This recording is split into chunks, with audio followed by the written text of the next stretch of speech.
بسم اللہ الرحمن الرحیم الحمد للہ رب العالمین والصلاة والسلام علی رسولہ الامین نبینا محمد وعلی آلہ وصحبہ اجمعین وبعد۔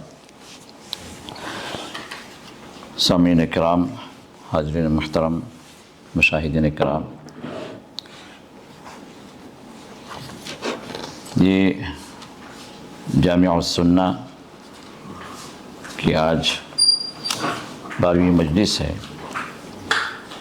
جس میں انشاءاللہ ہم محمد رسول اللہ صلی اللہ علیہ وسلم کی صحیح احادیث کی جانکاری کے لیے جمع ہوئے ہیں۔ تو جیسے کہ آپ لوگوں کو معلوم ہے کہ کتاب جامع السنہ صرف صحیح احادیث پر مشتمل احادیث کی کتاب ہے، جس کے اندر 3980 احادیث کو مؤلف نے جمع کیا ہے، اور ان میں سے بخاری اور مسلم کی جو احادیث ہیں وہ 3471 ہیں، اور اس کے علاوہ 509 احادیث ہیں جو اور دوسری کتابوں سے اس میں جمع کی گئی ہیں۔ تو کل ملا کر 37 احادیث کی کتابوں سے ان صحیح احادیث کو جمع کیا گیا۔ تو 37 احادیث کی کتابوں کا یہ نچوڑ ہے کہ ان میں جو صحیح یا حسن درجے کی جو احادیث ہیں ان تمام احادیث کو اس کتاب کے اندر جمع کر دیا گیا، الحمدللہ۔ تو ہم جو ہے پچھلے مجلس میں پہنچے تھے حدیث نمبر 360، جو صفحہ نمبر 185 جو اس کتاب کا صفحہ ہے۔ تو جو چیپٹر ہم شروع کیے تھے وہ ہے کتاب الاسلام والایمان والاحسان، یعنی دین کے مراتب، دین کے جو 3 مراتب ہیں، اسلام، ایمان اور احسان۔ تو اس کتاب کو ہم نے شروع کیا تھا پچھلی مجلس میں، اور اس میں پہلا جو چیپٹر جو تھا وہ باب تعریف الاسلام ولوازمہ، اسلام کا تعارف، اسلام کیا ہے اور اسلام سے متعلق جو باتیں ہیں ان کا چیپٹر تھا، اور یہی چیپٹر جو ہے چل رہا ہے ابھی ہمارے ساتھ میں۔ تو 360 تک ہم پہنچے تھے، تو آئیے ہم جو ہے آگے بڑھتے ہیں۔ 361 خامیم، بخاری اور مسلم، عن ابی موسیٰ رضی اللہ تعالی عنہ۔ ابو موسیٰ سے مراد کون ہوتے ہیں؟ ابو موسیٰ الاشعری رضی اللہ تعالی عنہ، جو یمنی ہیں۔ اشعریین کیا ہے؟ قبیلہ، یہ اشعار جو ہے یہ یمنی قبیلہ تھا۔ تو یہ جو ہے یمنی صحابی ہیں، اور آگے ان کے قبیلے کی فضیلت بھی اللہ کے رسول بیان فرمائیں گے۔ تو یہ فرماتے ہیں کہ قلت یا رسول اللہ، میں نے کہا اے اللہ کے رسول صلی اللہ علیہ وسلم، ای المسلمین افضل، مسلمانوں میں کون سب سے زیادہ بہتر مسلمان ہے، افضل ترین کون مسلمان ہے؟ تو آپ نے فرمایا من سلم المسلمون من لسانہ ویدہ، افضل مسلمان کون ہے؟ جس کی زبان اور جس کے ہاتھ سے مسلمان سلامتی پائیں، مطلب وہ تکلیف نہ دے، نہ اپنی زبان سے اور نہ اپنے ہاتھ سے۔ اور اسی مفہوم کی حدیث، یہ آخری حدیث ہی جہاں پر ہم روکے تھے، 360، جو بخاری کی حدیث ہے، جو عبداللہ بن عمر بن عاص رضی اللہ عنہ راوی ہیں۔ تو یہ فرماتے ہیں کہ رسول اللہ صلی اللہ علیہ وسلم نے ارشاد فرمایا المسلم من سلم المسلمون من لسانہ ویدہ، کہ مسلمان وہ ہے جس کے ہاتھ سے اور جس کی زبان سے دوسرے مسلمان سلامتی پائیں۔ والمہاجر من ہجر ما نہاہ اللہ عنہ، اور مہاجر کون ہے؟ وہ شخص ہے جو اللہ تعالیٰ کی معصیتوں سے ہجرت کر جائے، اللہ نے جن چیزوں سے منع کیا ہے اس سے دور ہو جائے۔ اب اس کے بعد کی حدیث جو ہے اسی سے کنٹینیوشن ہے یہاں پر بھی مسلمان کی تعریف کیا بیان کی گئی؟ مسلمان وہ ہے جس کے زبان سے اور جس کے ہاتھ سے دوسرے مسلمان سلامتی پائیں، اور ظاہر سی بات ہے یہ جو ہے ایمان کے بعد ہے، یہ جو ہے جب تک اسلام نہ ہو، ایمان نہ ہو، ان چیزوں کی ویلیو نہیں ہے، کیونکہ یہ اعمال میں داخل ہیں، اور اعمال کا تعلق یا اعمال کی قدر اسلام کی نظر میں کب ہے؟ اسلام اور ایمان کے بعد، توحید کے بعد ہی ان اعمال کی قدر اسلام کی نظر میں ہے۔ 362 اس میں تھوڑا آپ کا آ گیا امتحان، کتنی حد تک یاد ہے آپ لوگوں کو؟ حامیم کیا ہو کتاب حامیم الکتاب المبین شروع کر دوں کیا؟ صورت ہاں، مسند احمد، حامیم مسند احمد، می دارمی، ہا بیہقی، دال ابو داود، تا ترمذی، نون نسائی، حب صحیح ابن حبان، طبرانی، اور حب پھنس گئے آخر میں حب، تب کے بعد حب ہے، شعب الایمان البیہقی، بیہقی کی کتاب شعب الایمان، اور درجہ جو ہے حسن ہے۔ عن زید بن ثابت رضی اللہ عنہ قال سمعت رسول اللہ صلی اللہ علیہ وسلم، میں نے رسول اللہ کو فرماتے سنا، کیا فرماتے سنا؟ یقول ثلاث لا یغل علیہن قلب مسلم ابدا، 3 باتیں ایسی ہیں جن کے بارے میں ایک مسلمان کا دل کبھی خیانت نہیں کر سکتا، کبھی خیانت یا دھوکہ نہیں دے سکتا ایک مسلمان کا دل۔ وہ 3 باتیں کیا ہیں؟ فرمایا اخلاص العمل للہ، اللہ کے لیے عمل کو خالص کرنا، یعنی اللہ کے لیے کوئی بھی ایسا کام جس سے انسان ثواب کی امید رکھتا ہو وہ اللہ ہی کے لیے کرے۔ اور دوسرا کام کیا ہے؟ وہ مناصحۃ ولاۃ الامر، اور حاکم جو مسلمان حاکم ہوں، جو ذمہ دار ہوں، ان کے ساتھ خیر خواہی کرے، ان کو دھوکہ نہ دے۔ ولزوم، اور تیسری بات کیا ہے؟ ولزوم جماعت المسلمین، اور مسلمان کی جماعت کو وہ لازم پکڑے۔ مسلمانوں کی جماعت سے مراد کیا ہے؟ ایک حاکم کی بیعت جب لوگ کر لیتے ہیں، اس جگہ کے مقامی لوگ یا اس ملک کے، تو اب یہ بندہ وہ ہے جو ان کے ساتھ رہے، ان کی مخالفت نہ کرے، ان کے خلاف بغاوت نہ کرے، ان کے خلاف الگ پارٹی نہ بنائے، اس حکومت کو گرانے کے لیے کوئی دوسری جو ہے کوششیں وہ نہ کریں۔ تو مسلمانوں کی جماعت کا مراد یہ ایک حاکم کے تحت مسلمان متحد رہیں۔ یہ نہیں کہ آج کل کے بیوقوف لوگ جو ہے اپنی جماعتیں بنا کے، ہماری جماعت جماعت المسلمین ہے نام رکھ دیے تو سمجھ گئے کہ جو ہے ہم جو ہے اس حدیث پہ عمل کر رہے ہیں، بلکہ یہ اپنی اپنی جماعتیں بنا کر حدیث پر عمل نہیں بلکہ حدیث کی مخالفت کرتے ہیں۔ کسی جماعت کا نام جماعت المسلمین رکھ دینے سے وہ جماعت المسلمین نہیں بن جاتی۔ اللہ تعالیٰ نے تمام مسلمانوں ہی کو کیا فرمایا؟ وَسَمَّاكُمُ الْمُسْلِمِينَ، اللہ نے جو لقب دیا ہے تمام مسلمانوں کو، وہ ہے مسلمین، مسلمان۔ اب ان مسلمانوں کے اندر جب بہت سارے تفریقے ہو گئے، جب بہت ساری جماعتیں بن گئیں، جب بہت سارے جو فرقے بن گئے، تو پھر وہاں پر جو ہے حق کی پہچان کے لیے جماعت اہل السنہ والجماعہ بنایا گیا۔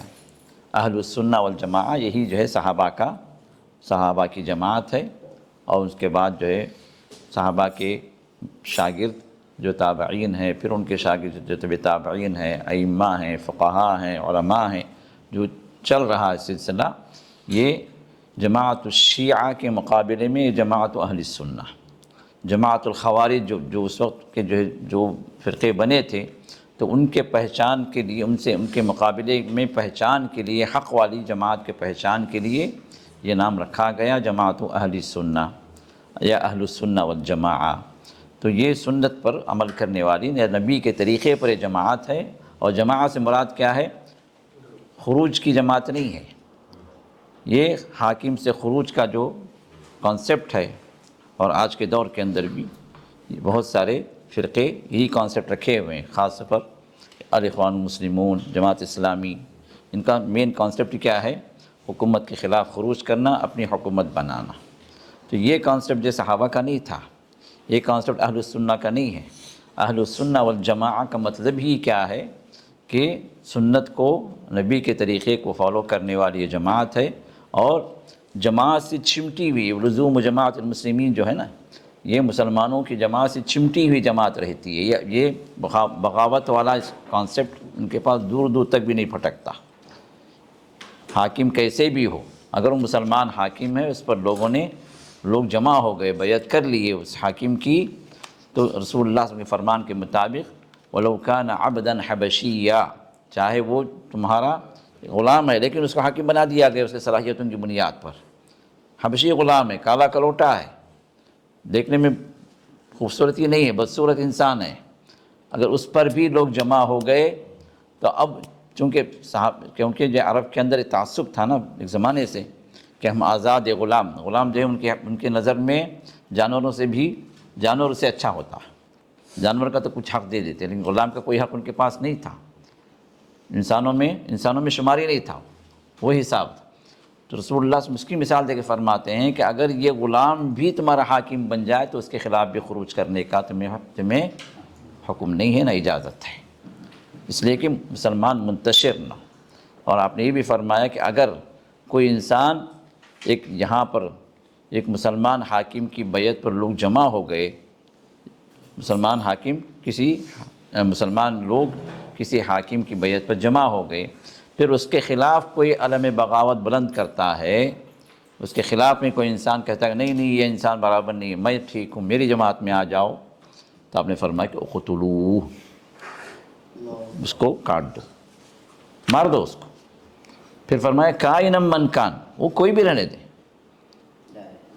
دے، میں جو نبی کے خاندان سے ہوں، میں سید زادہ ہوں، میرا حسب نسب وہاں تک ملتا ہے، میں اس سے زیادہ سپیریئر ہوں، یہ سب اپنی جگہ، لیکن خروج کی اجازت نہیں، حاکم کے خلاف بغاوت کی اجازت نہیں ہے۔ اور تاریخ گواہ ہے جہاں جہاں بھی یہ بغاوتیں ہوئیں مسلمان حاکم کے خلاف، وہاں سے اللہ کی رحمتیں اڑ گئیں، وہاں سے برکتیں اڑ گئیں، وہاں سے امن اڑ گیا، داخلی انتشار بڑھ گیا، آپس میں ایک دوسرے کے لیے وہ مارنے والے بن گئے۔ اور ہمارے سامنے بہت سارے ملکوں کی مثالیں موجود ہیں، چاہے آپ سیریا کو لے لیں، لبنان کو لے لیں، الجیریا کو لیں، جزائر کو لے لیں، سوڈان کو لے لیں، یمن کو لے لیں، جتنے مسلمان کنٹریز کے اندر یہ بغاوتیں اٹھیں، کہیں پر بھی امن اور سکون والی شے موجود نہیں۔ کیوں؟ اس لیے کہ وہاں سے اللہ کی رحمتیں اڑ گئیں، نبی کا فرمان اس پر عمل نہیں ہوا۔ تو یہاں پر بات یہی ہے کہ لزوم جماعت المسلمین، تیسری بات کیا ہے؟ مسلمانوں کی جماعت کے ساتھ چمٹے رہنا۔ یہ تین باتیں ہیں جس پر ایک مسلمان دھوکے میں نہیں رہ سکتا، یہ سیدھی سیدھی باتیں، کھری باتیں، اس پر انسان ایک مسلمان چمٹ کر رہنا چاہیے۔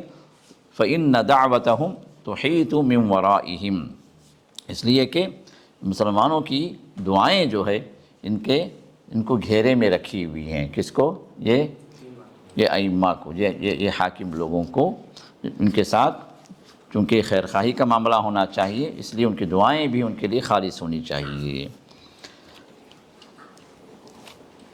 363 حامیم،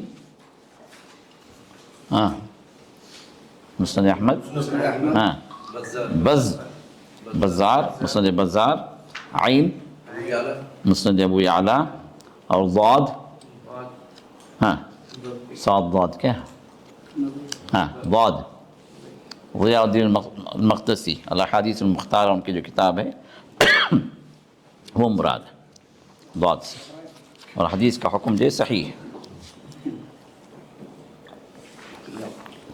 عن انس رضی اللہ عنہ ان النبی صلی اللہ علیہ وسلم قال لرجل اسلم، نبی صلی اللہ علیہ وسلم نے ایک آدمی سے کہا اسلام لے آ جاؤ، مسلمان ہو جاؤ، تو اس نے کہا کہ اجدنی کارہا، میرا دل مان رہا نہیں، کراہت ہے میرے دل کے اندر، میں پسند نہیں کر رہا میرا دل کہ میں اسلام کے اندر آؤں۔ تو آپ نے فرمایا کہ اسلم وان کنت کارہا، اسلام میں داخل ہو جاؤ، اس کو اسلام قبول کر لو اگرچہ کہ تمہارا دل نہ مانے، کیونکہ نفس نہیں چھوڑتا، شیطان نہیں چھوڑتا کہ آپ خیر کی طرف آئیں۔ تو اس نفس کو کچلو، شیطان کو بھگاؤ اور خیر کی طرف آؤ۔ تو اس میں کیا ہوتا ہے کہ انسان اگر نفس کے پیچھے چلے تو وہ خیر سے محروم ہو جاتا ہے، شر کی طرف آگے بڑھتا ہے، کیونکہ نفس کیا ہے، ان النفس لامارۃ بالسوء الا ما رحم ربی، اللہ نے فرمایا کہ نفس جو ہے یہ ہمیشہ برائی کی طرف دھکا دینے والا ہوتا ہے، برائی کی طرف ابھارنے والا ہوتا ہے، سوائے کہ اللہ جس پر رحم فرمائے۔ تو نفس کی بات پر انسان اگر چلے گا تو وہ کبھی خیر کی راہ پر نہیں رہے گا، نہ خیر کو پا سکے گا۔ تو یہاں پر بھی رسول اللہ صلی اللہ علیہ وسلم نے اس کو چونکہ اسلام کی دعوت دی، اور اسلام کیا یہی نجات کی راہ ہے، تو اس نے جب کہا کہ میرا دل نہیں مان رہا، میرے دل میں کراہت ہے اسلام سے، تو آپ نے کہا کہ کراہت ہونے کے باوجود تم اسلام قبول کر لو، اللہ تعالیٰ تمہاری یہ کراہت کو زائل کر دیں گے۔ جب آپ خیر کی طرف آ جائیں گے تو اللہ تعالیٰ آپ کو خیر پر اطمینان دے دیں گے۔ 364 حامیم، آج حامیم بہت آ رہا ہے بھائی، ہاں حامیم، مسند احمد، دال ابو داود، تا ترمذی، نون نسائی، خز صحیح ابن خزیمہ، حب صحیح ابن حبان، طب طبرانی، طبرانی عام طور پر جو طبرانی 3 ہیں، طبرانی کیا ہے، المعجم الکبیر، المعجم الاوسط، المعجم الصغیر، امام طبرانی نے 3 کتابیں جو احادیث میں تالیف کی ہیں۔ تو عمومی طور پر کیا ہے، طبرانی جب کہیں گے تو کبیر ہی مراد ہے، جہاں اوسط یا صغیر اگر ہو تو پھر وہاں پر بتا دیں گے کہ یہ اوسط میں ہے یا صغیر میں ہے۔ جی، اس کے بعد حق بیہقی، اور اس کے بعد ہے بغوی، سنہ للبغوی، اور حدیث کا درجہ حسن ہے۔ عن قیس بن عاصم، قیس بن عاصم فرماتے ہیں کہ انہ اسلم، کہ وہ اسلام لے آئے، فامرہ النبی صلی اللہ علیہ وسلم ان یغتسل بماء وسدر، تو آپ نے رسول اللہ صلی اللہ علیہ وسلم نے انہیں اسلام لانے پر کہا کہ پانی اور بیری کے پتوں سے غسل کرو۔ وفی روایہ، دوسری روایت میں فرماتے ہیں اتیت رسول اللہ صلی اللہ علیہ وسلم ارید الاسلام، میں رسول اللہ صلی اللہ علیہ وسلم کے پاس پہنچا اسلام لانے کے لیے، میرا ارادہ تھا، جب میں نے یہ ارادہ بتلایا تو فامرنی، تو آپ نے مجھے حکم دیا ان اغتسل بماء وسدر، کہ میں پانی اور بیری سے میں نہاؤں۔ تو پانی اور بیر کیا ہے، وہ زمانے کا صابن سمجھیے، گندگی کو دوری کے لیے، نظافت کی دوری کے لیے بیری کے پتے استعمال کیے جاتے تھے، اور آج بھی دیکھیں گے موتاؤں کو نہلانے وغیرہ کے لیے بیری کے پتے استعمال کیے جاتے ہیں، اس سنت کو قائم رکھتے ہوئے۔ اب سوال یہ ہے کہ کیا ایک آدمی اسلام قبول کرے تو کیا اس پر نہانا واجب ہے یا نہیں؟ کیونکہ عمومی طور پر کیا ہے، ایک انسان جب کفر میں ہوتا ہے تو وہ نجس ہے۔ آپ نے فرمایا کہ انما المشرکون نجس، اللہ نے فرمایا انما المشرکون نجس، کہ مشرکین کیا ہے، نجس ہے۔ لیکن یہ نجاست جو ہے حسی نہیں ہے، معنوی ہے۔ یہ نہیں کہ اس کا ہاتھ نجس ہے، اس سے آپ ہاتھ ملائیں یا اس سے جو ہے مس ہو جائے، آپ کی باڈی ٹچ کر جائے، آپ جا کے نہانا ہے، یہ مراد نہیں، بلکہ اس کی جو معنوی نجاست ہے کفر کی اور شرک کی۔ تو اس نجاست سے دوری کے لیے جو حکم ہے وہ کیا ہے، جب وہ اسلام قبول کرے تو غسل کر لے۔ لیکن اکثر علماء اس بات پر گئے ہیں کہ یہ حکم واجب نہیں ہے، مستحب ہے، اور بعض علماء نے کہا کیونکہ رسول اللہ صلی اللہ علیہ وسلم نے حکم دیا ہے تو اس وجہ سے یہ جو بھی اسلام قبول کرے اس کو چاہیے کہ وہ غسل کر لے۔ 365 خامیم، بخاری مسلم، عن عروۃ بن الزبیر، عروہ بن زبیر فرماتے ہیں کہ ان حکیم بن حزام اعتق فی الجاہلیۃ 100 رقبہ، کہ حکیم بن حزام جو ہے یہ جاہلیت میں بڑے مالدار تھے، مالدار صحابی تھے، اور رسول اللہ صلی اللہ علیہ وسلم کے، حضرت خدیجہ کے رشتہ دار بھی رضی اللہ تعالی عنہ۔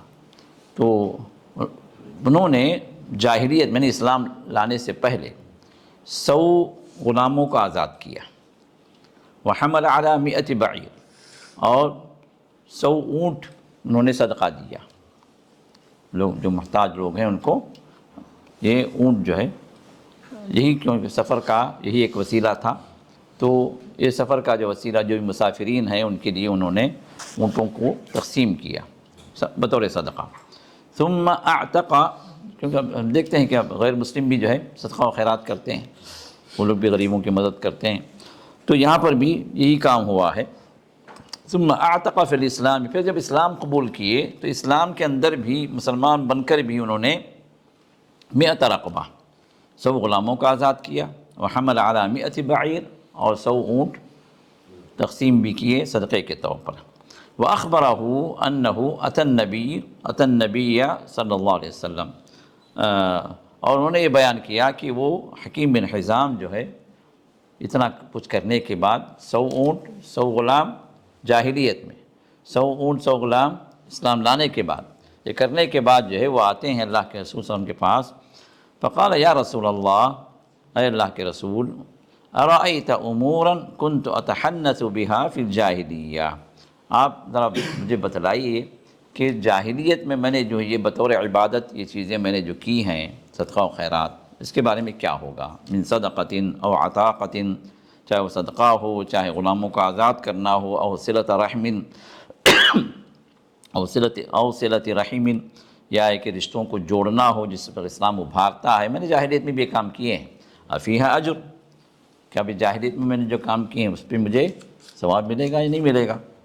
تو آپ نے فرمایا، رسول اللہ صلی اللہ علیہ وسلم نے ارشاد فرمایا، اسلمت علی ما اسلفت من خیر، آپ اسلام جو لائے ہیں وہ انہی چیزوں پر جو ہے اسلام لائے ہیں جو آپ نے اس سے پہلے بھی جاہلیت میں وہ کام کیے ہیں. یعنی یہاں پر اشارہ یہ تھا کہ جاہلیت میں جو کام کیے وہاں تک تو آپ کا اجر نہیں ملا، لیکن جب وہی کام جب اسلام میں آپ قبول کیے، اسلام قبول کرنے کے بعد آپ انہی کاموں کو آپ جب کرنے لگے ہیں تو اللہ تعالیٰ ان کاموں کا بھی آپ کو اجر عطا کریں گے، برخلاف اس انسان کے جو جاہلیت میں بڑے اچھے کام کیا لیکن وہ اسلام نہیں لایا، وہ اپنے شرک پر ہی مرا، اپنے کفر پر ہی مرا، جیسے کہ آگے حدیث آتی ہے. تو وہاں پر رسول اللہ صلی اللہ علیہ وسلم نے ارشاد فرمایا کہ اس بندے نے اسلام قبول نہیں کیا تو اس وجہ سے اس کا کوئی اجر نہیں. اب رہا مسئلہ کیا ہے، ایک بندہ جو ہے کافر ہے لیکن اچھے کام کر رہا ہے، تو کیا وہ اجر سے محروم ہے؟ اس کو کوئی بدلہ نہیں ہے، بدلہ نہیں ہے آخرت کے اعتبار سے.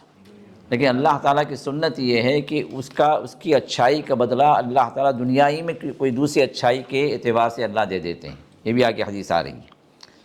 تو جو غیر مسلم ہے وہ جو بھی اچھائی کا کام کرتا ہے، اللہ تعالیٰ ظالم نہیں ہے، اللہ تعالیٰ عدل والے ہیں، انصاف والے ہیں. تو اللہ تعالیٰ کے عدل کا تقاضا یہ ہے کہ اس بندے کی اچھائی کا بدلہ دے دے. لیکن مومن جب وہ اچھائی کرتا ہے تو اللہ تعالیٰ اس کی اچھائی کا بدلہ دنیا میں بھی دیتے ہیں اور عظیم ترین بدلہ آخرت میں. لیکن ایک غیر مسلم جب اچھائی کرتا ہے، چونکہ وہ اس کو آخرت پر ایمان نہیں ہے، آخرت پر ایمان نہیں ہے، اور وہاں اجر پانے کی نیت سے وہ نہیں کیا ہے، وہ جو کچھ بھی کیا ہے دنیا کے لیے کیا ہے، دنیا والوں کے لیے کیا ہے، دنیا کے لیے کیا ہے، تو اللہ تعالیٰ اس کے بدلے میں اس کی دنیا بڑھا دیتے ہیں، دنیا کے اندر اس کے نعمتوں کی اللہ زیادتی کر دیتے ہیں، تو یہ بدلہ اس کو یہی مل جاتا. تو پھر اس کے بعد انہوں نے کہا، جب اللہ کے رسول صلی اللہ علیہ وسلم سے یہ بات انہوں نے سنی تو انہوں نے کہا، فواللہ لا ادع شیئا صنعته فی الجاہلیہ الا فعلت فی الاسلام مثلہ، اللہ کی قسم جو بھی میں خیر کے کام جاہلیت میں کرتا رہا، اب اسلام لانے کے بعد بھی ان خیر کے کاموں کو میں کرتا رہوں گا، ان کو نہیں چھوڑوں گا. 366 خامیم عن ابن مسعود رضی اللہ تعالی عنہ. ابن مسعود سے مراد کون ہوتے ہیں؟ عبداللہ بن مسعود رضی اللہ تعالی عنہ. قال رجل یا رسول اللہ، تو فرماتے ہیں کہ ایک آدمی نے کہا کہ اے اللہ کے رسول صلی اللہ علیہ وسلم، انو آخذ بما عملناه فی الجاہلیہ، کہ جاہلیت میں ہم نے جو کچھ کیا کیا اس پر بھی ہمیں پکڑ ہوگی؟ جاہلیت میں بہت سارے گناہ ہم سے ہوئے ہیں، کیا اس پر بھی اللہ ہمیں پکڑیں گے؟ تو آپ نے فرمایا، من احسن فی الاسلام جو اسلام میں بہتر ہو گیا، اسلام لایا اور اسلام میں وہ اچھے کام کرنے لگا، لم یؤاخذ بما عمل فی الجاہلیہ، تو جاہلیت میں سے جو کچھ کیا اس پر پکڑ نہیں ہوگی۔ ومن اساء فی الاسلامی، جب اسلام لانے کے باوجود یہ مسلمان نہیں رہا، اپنے عقیدے کے اعتبار سے، اپنے عمل کے اعتبار سے صرف نام کا مسلمان رہا لیکن کام پورے وہی رہے جو جاہلیت میں کرتا رہا، تو فرمائے اخذ بالاول والآخر، تو یہاں حساب اس کو پہلے کا بھی دینا ہوگا، بعد کا بھی دینا ہوگا، کیونکہ اسلام لا کر بھی کوئی فائدہ نہیں ہے، اسلام لا کر بھی کوئی فائدہ، نہ عقیدہ اسلامی ہے نہ عمل اسلامی ہے، تو اس صورت میں جب گناہوں کی زندگی یہاں پر بھی ہو رہی ہے، پہلے بھی گناہی ہوتے رہے، تو پھر دونوں میں کوئی فرق باقی نہیں رہا۔ اور اسی طرح توبے کا بھی یہی حال ہے، توبے کا بھی یہی حال ایک انسان گناہوں کی زندگی گزارتا رہا، نمازوں سے دور رہا اور بڑے بڑے گناہ کرتا رہا، اب یہ انسان اگر خالص توبہ کر لیا اور اس کے بعد کی زندگی اس نے گناہوں سے دوری اختیار کر لی، نیکیاں کرتا رہا، اللہ کو راضی کرنے والا اعمال کرتا رہا، تو اللہ تعالیٰ اس کے پچھلے گناہوں کو معاف کر دیتے ہیں اس توبے کی وجہ سے، بلکہ قرآن کریم کی آیت کی روح سے فَأُولَٰئِکَ يُبَدِّلُ اللَّهُ سَیِّئَاتِہِم حسنات، بلکہ اللہ کا کرم یہ ہوتا ہے کہ اس کے گناہوں کو اللہ تعالیٰ نیکیوں میں تبدیل کر دیتے ہیں، یہ اللہ کا کرم ہے۔ یہ کب؟ جب آگے کی زندگی وہ درست کر لے اور اچھائیاں عمل صالح وہ کرنا شروع کر دے ایمان کی بنیاد پر۔ لیکن کوئی انسان توبہ کیا لیکن پھر بھی اس کی حالت میں کوئی تبدیلی نہیں ہوئی، تو یہ توبہ معتبر نہیں ہوگی، اور جس طرح علماء فرماتے ہیں نمازوں کی مثال، لیکن انسان جو عرصے دراز تک نماز چھوڑ کر وہ نمازوں سے دور رہا، اب یہ انسان توبہ کر رہا ہے، 4-6 سال کی نمازیں چھوٹ گئیں، 8-10 سال کی نمازیں چھوٹ گئیں، اب جب وہ توبہ کر کے نمازوں کا پابند ہو گیا، اب بعض لوگوں نے کہا کہ بھئی جو 8-10 سال کی نمازیں ہیں اس پر قضا ہیں، اس کو پڑھنا ہی پڑھنا ہے، تو وہ قضا عمری کے نام سے جو پڑھتا چلا جا رہا، ہر نماز کے بعد ایک اور نماز جو میری زندگی میں جو چھوٹی ہے وہ نیت کر لیا، پڑھ لیا، کتنی چھوٹی نہیں معلوم، سب اندازے پہ تیر لگاتا جاتا ہے۔ تو اب یہ جو ہے یہ جو طریقہ جو لوگ کرتے ہیں اس کی کوئی دلیل نہیں، صحیح بات کیا ہے؟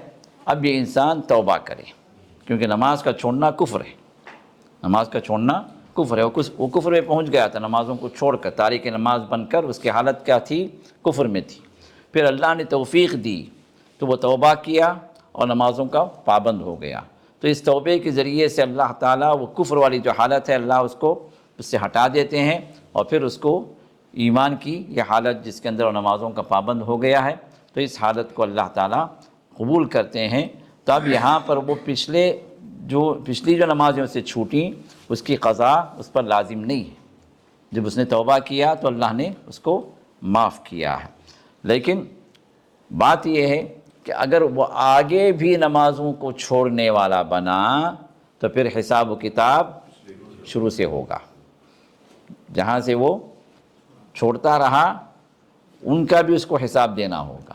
لیکن اگر وہ آگے کی نمازوں کو بہتر کر لیا، پابند ہو گیا، کثرت سے نوافل بھی پڑھنا شروع کر دیا، تو پھر اللہ تعالیٰ اس کے پچھلے گناہوں کا جو مسئلہ ہے اللہ تعالیٰ اس سے ہٹا دیں گے، اور نمازوں کا انشاءاللہ سوال نہیں ہوگا۔ 367 نا؟ 367 خامیم عن ابی ہریرہ رضی اللہ عنہ ان رسول اللہ صلی اللہ علیہ وسلم قال کہ رسول اللہ صلی اللہ علیہ وسلم نے ارشاد فرمایا للہ حق علی کل مسلم، اللہ کے لیے حق ہے ہر مسلمان پر۔ کیا حق ہے؟ ان یغتسل فی کل 7 ایام یوما، ہر 7 دن میں ایک دن وہ نہائے، سڑتا نہ رہے، کئی دن گزر جائیں، 10 دن 12 دن 2 ہفتے گزر جائیں، بندہ نہائے بغیر رہے نہیں۔ آپ نے فرمایا کہ کم سے کم 7 دن میں ایک مرتبہ یغسل فیہ رأسہ و جسد، کہ اس میں اپنا سر بھی دھوئے اور بدن بھی دھوئے. بعض لوگ سر نہیں دھوتے، صرف باڈی واش بول کے پانی بہا کے آ جاتے ہیں، وہ غسل میں شمار نہیں ہے، وہ باڈی واش ہے، وہ غسل نہیں ہے. تو غسل کیا ہے؟ کم سے کم ہفتے میں 1 مرتبہ. اور ایک اور حدیث میں فرمایا غسل الجمعتی واجب علی کل محتلم، جمعے کا غسل یہ واجب ہے ہر بالغ پر. محتلم سے مراد ہر بالغ پر. تو اب یہاں پر علماء نے اختلاف کیا، کیا یہ واجب ہے یا سنت مؤکدہ ہے یا مستحب ہے؟ اس میں علماء مختلف ہوئے ہیں. تو بعض علماء نے واجب کہا، جب رسول اللہ صلی اللہ علیہ وسلم نے غسل الجمعتی واجب کہا تو یہ واجب ہے. لیکن جمہور فقہا یا علماء کی اکثریت اسی بات پر گئی ہے کہ واجب نہیں ہے، بلکہ یہ جو ہے مستحب ہے. اور جو ہے اب یہاں پر جو ہے آپ نے علی کل مسلم جب کہا تو اس میں ہر مسلمان داخل ہے، چاہے وہ جمعے کو پہنچے یا جمعے کو نہ پہنچے. جن سے جمعہ نہیں ہے، کس پر جمعہ نہیں ہے؟ وہ لوگ بھی شامل ہیں، جو مسافر ہے، جو بچے ہیں، جو خواتین ہیں، جو مریض ہیں، ان پر جمعہ واجب نہیں ہے، لیکن ان پر بھی غسل ضروری ہے رسول اللہ صلی اللہ علیہ وسلم کے اس فرمان کے مطابق. لیکن علماء کی اکثریت جو ہے اس غسل کو واجب نہیں قرار دیا بلکہ مستحب قرار دیا. 368 خامیم عن ابی ہریرہ رضی اللہ عنہ ان رسول اللہ صلی اللہ علیہ وسلم قال، آپ نے فرمایا حق المسلمی علی المسلمی خمس. اس کو ذرا نوٹ کرتے آئیں. اس ایک روایت میں یہ خمس کا لفظ آیا 5، آگے کی روایت میں 6 ایک بڑھا دیا گیا. ایک اور اس سے آگے کی روایت میں 7 ایک اور بڑھا دیا گیا. تو اس کو ذرا نوٹ کریں کون سی چیز بڑی ہے. اب بنیادی طور پر 5 باتیں تو ہیں ہی.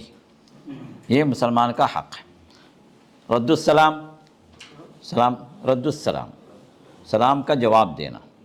سلام کرنا یہ سنت ہے، لیکن جب سلام کر دیا گیا تو یہ جواب واجب ہے، کیونکہ اللہ نے فرمایا فَإِذَا حُيِّيتُم بِتَحِيَّةٍ فَحَيُّوا بِأَحْسَنَ مِنْهَا أَوْ رُدُّوهَا. جب آپ پر سلام کیا جائے تو آپ جواب میں جتنا سلام کیا گیا اتنا کم سے کم آپ کو رد کرنا یا اس سے بہتر. جیسے کوئی السلام علیکم کہا تو آپ کو جواب میں آپ کو اختیار ہے کہ وعلیکم السلام ورحمۃ اللہ کہیں، نیکیاں زیادہ ہو گئیں. یا وعلیکم السلام ورحمۃ اللہ وبرکاتہ کہیں، اور بہتر انداز ہو گیا اور افضل اور زیادہ نیکیاں آپ کو مل گئیں. لیکن کم سے کم آپ کو اب کوئی بندہ جو آپ کو سلام کیا السلام علیکم ورحمۃ اللہ، تب جواب میں کیا کہیں؟ وعلیکم السلام ورحمۃ اللہ. اب یہاں پر کوئی بندہ جو ہے جواب میں صرف وعلیکم السلام کہتا ہے تو پھر اس نے اس کا حق ادا نہیں کیا. اس لیے کہ سلام کرنے والے 2 دعائیں دی، آپ کی سلامتی کی بھی دعا دی اور آپ پر رحمت کی بھی دعا دی. تو جواب میں آپ یا تو وعلیکم السلام ورحمۃ اللہ وبرکاتہ کہیں یا پھر کم سے کم وعلیکم السلام ورحمۃ اللہ کہیں. اب ایسے موقع پر آپ صرف وعلیکم السلام پہ اکتفا کر لیں، یہ کافی نہیں ہوگا، کیونکہ اس بندے نے جو سلام کیا اس کو آپ نے بعین ہی اس کو واپس نہیں کیا. تو پہلا حق رد السلام، سلام کا جواب دینا. اب یہاں پر کیا ہے، بعض چیزیں ایسی ہیں جو فرض کفایہ، بعض چیزیں ایسی ہیں جو فرض عین ہیں. اب یہاں پر رد السلام کہ آپ مجلس اب یہ آپ لوگ بیٹھے ہوئے ہیں، مجلس ہے، ایک بندہ اندر داخل ہوا السلام علیکم کہا، تو اب ہر آدمی وعلیکم السلام وعلیکم السلام وعلیکم السلام نہیں، یہ ایک بندہ کہہ دے یہ کافی ہے. اسی طرح گروپ کے اندر بھی واٹس ایپ گروپ ہے، فلاں گروپ، کوئی السلام علیکم، کوئی کسی نے ایک جواب دے دیا ہو گیا. اب ہر آدمی وعلیکم السلام وعلیکم السلام وعلیکم چل رہا ہے، 100 آدمی 100 وعلیکم السلام، یہ نہیں، یہ فرض کفایہ. ایک بندے نے جواب دے دیا تو وہ کافی ہے. اسی طرح وعیادۃ المریض، مریض کی عیادت کرنا. اب مریض کی عیادت کرنا کہ یہ فرض کفایہ نہیں ہے، یہ حالات کے اعتبار سے فرض عین بھی بن سکتا ہے. آپ کا اپنا رشتہ دار ہے، آپ کا اپنا پڑوسی ہے، قریبی ہے، اب کوئی دور کا ایک آدمی جو ہے اس کا جو ہے اس کی عیادت کر دیا، وہ کافی ہو گیا جی، ہو تو اس نے عیادت کر دیا، نہیں، یہ حق المسلم ہے، آپ کو عیادت کرنا ہے آپ کے رشتے کے اعتبار سے، آپ کی قربت کے اعتبار سے۔ پھر واتباع الجنازہ، اور جنازے کی پیروی کرنا، جنازے کے ساتھ چلنا، یہ بھی جو ہے کیا ہے، یہ فرض کفایہ میں داخل ہے۔ ہر آدمی، اب محلے میں کوئی بندہ انتقال کر گیا تو ہر آدمی اس کی جنازے کی نماز پڑھے، یہ ضروری نہیں ہے، چند لوگوں نے پڑھ لی کافی ہے۔ لیکن اگر کفایہ کا مطلب کیا ہے، اگر چند لوگ ادا کر دیے وہ کام تو وہ کافی ہے۔ اگر کوئی بھی ادا نہیں کیا تو جتنے لوگ ہیں اس محلے میں سب پکڑے جائیں گے، سب پر گناہ آئے گا۔ وَإِجَابَةُ الدَّعْوَةِ، اسی طرح دعوت کو قبول کرنا، یہاں دعوت سے مراد کیا ہے، کھانے کی دعوت ہے، اور اس میں بھی خصوصیت کے ساتھ ولیمے کی دعوت ہے۔ ولیمے کی دعوت جو ہے یہ قبول کرنا واجب ہے، یہ بھی شخصی ہے، آپ کے شخص کے جو ریلیشنس ہیں، آپ کا جتنا قریبی تعلق، اس اعتبار سے۔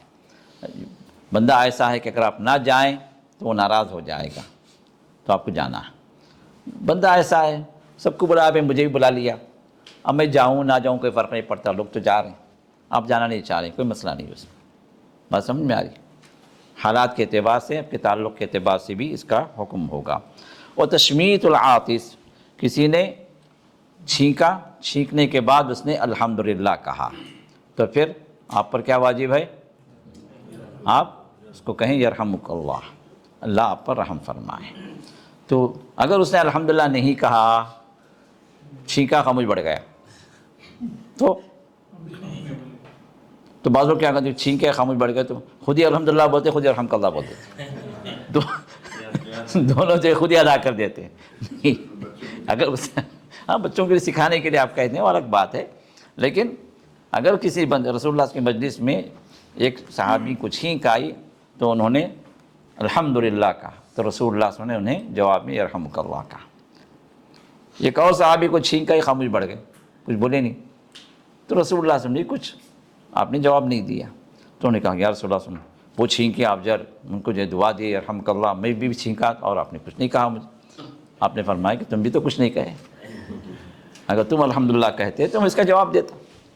تو اس سے یہ معلوم ہوا کہ چھینکنے والا بندہ اگر اللہ کی تعریف کرے تو پھر آپ اس کو دعا دیں، وہ تعریف نہ کریں تو پھر آپ کو دعا دینے کا بھی وہاں پر مسئلہ نہیں۔ تو یہ 5 باتیں ہو گئیں۔ اور مسلم کی روایت میں یہ بخاری اور مسلم دونوں کی روایت ہے، یہ 5 والی۔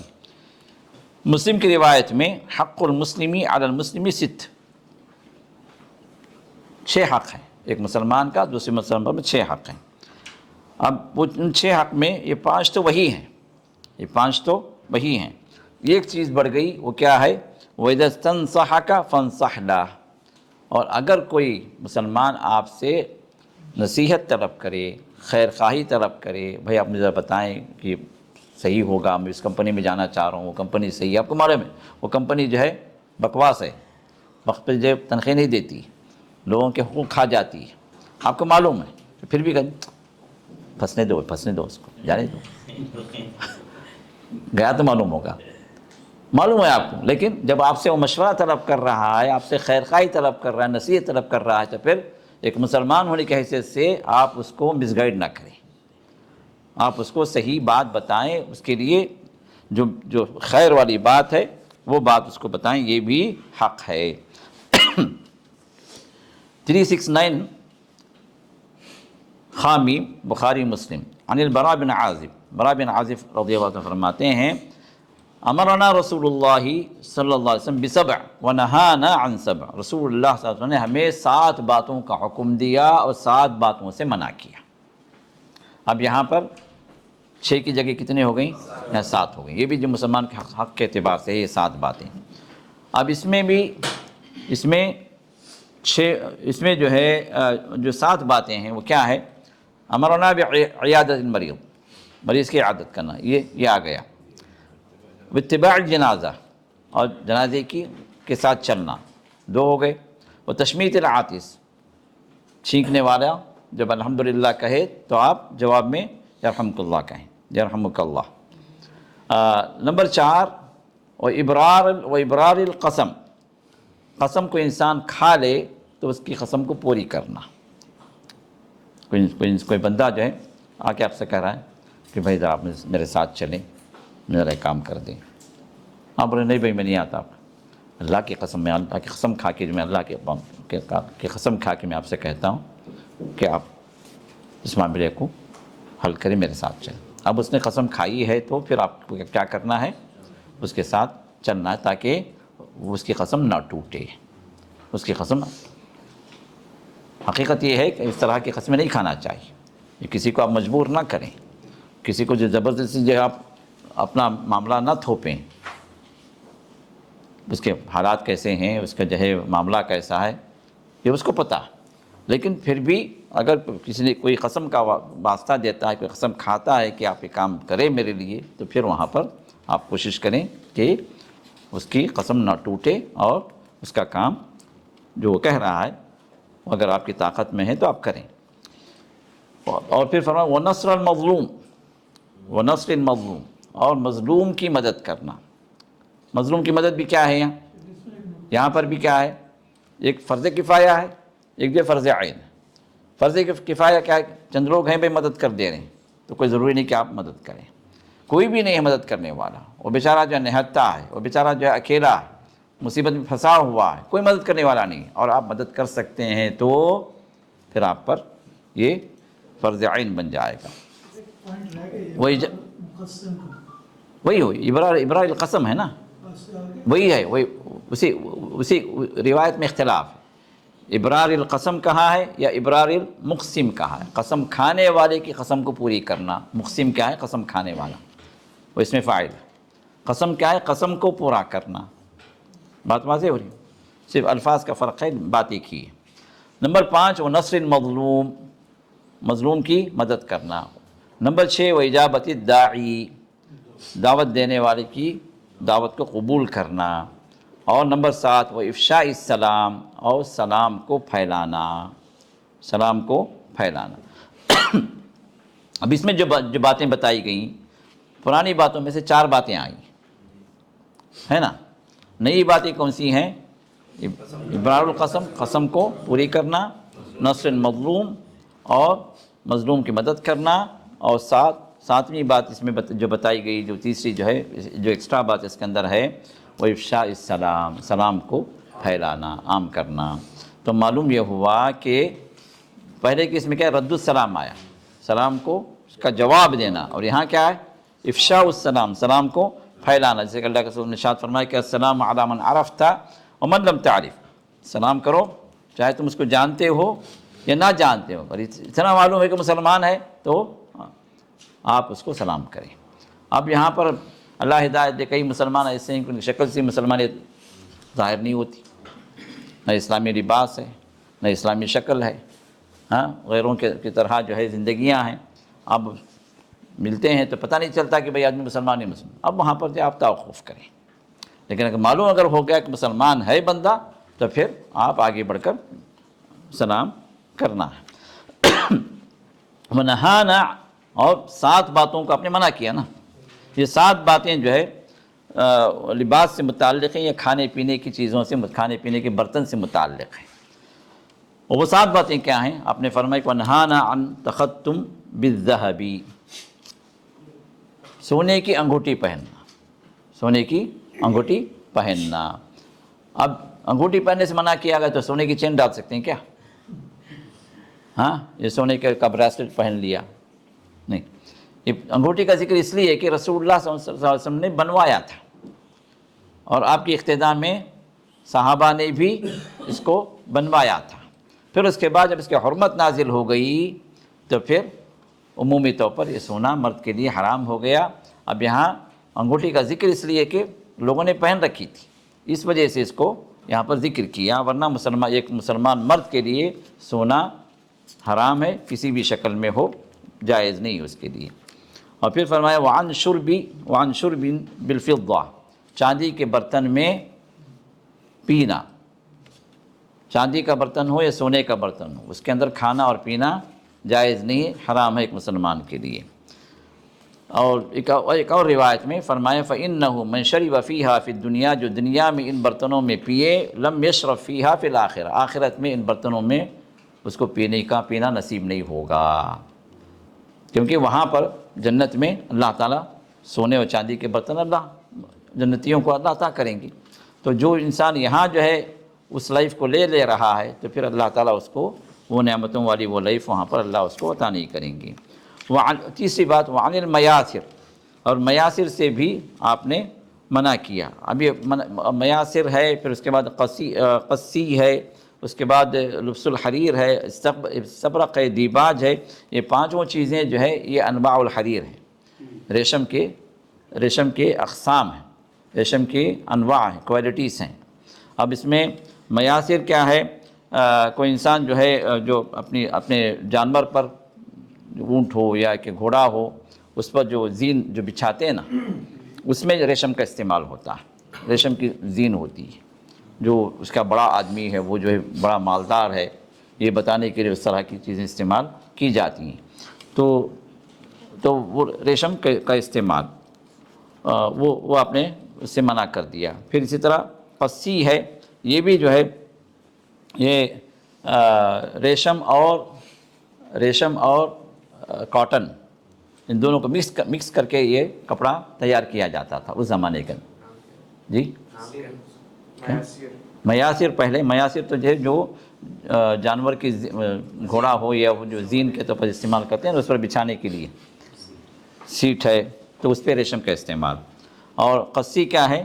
یہ مکس کیا ہوا، ریشم سے مکس کیا ہوا کپڑا ہے۔ اور اس طرح وان لبس الحریر، یہ حریر تو جو ہے جو نرم والا جو ریشم ہے۔ اور استبرق کیا ہے؟ موٹا ریشم ہے، موٹا کپڑا، ریشم کا موٹا کپڑا۔ اور دیباج بھی، یہ بھی جو ہے ریشم ہی کا ایک مخلوط دوسرے کسی اور چیز سے ملا ہوا، یہ بھی ریشم کا کپڑا ہے جس کو دیباج کہا گیا۔ تو یہ پانچوں جو ہے ریشم سے متعلق کپڑے ہیں۔ اور ریشم کیا ہے؟ کس کے لیے حرام ہے؟ مردوں کے لیے حرام ہے، چاہے وہ کسی بھی شکل میں ہو، لیکن خواتین کو اللہ کے رسول صلی اللہ علیہ وسلم نے اجازت دی۔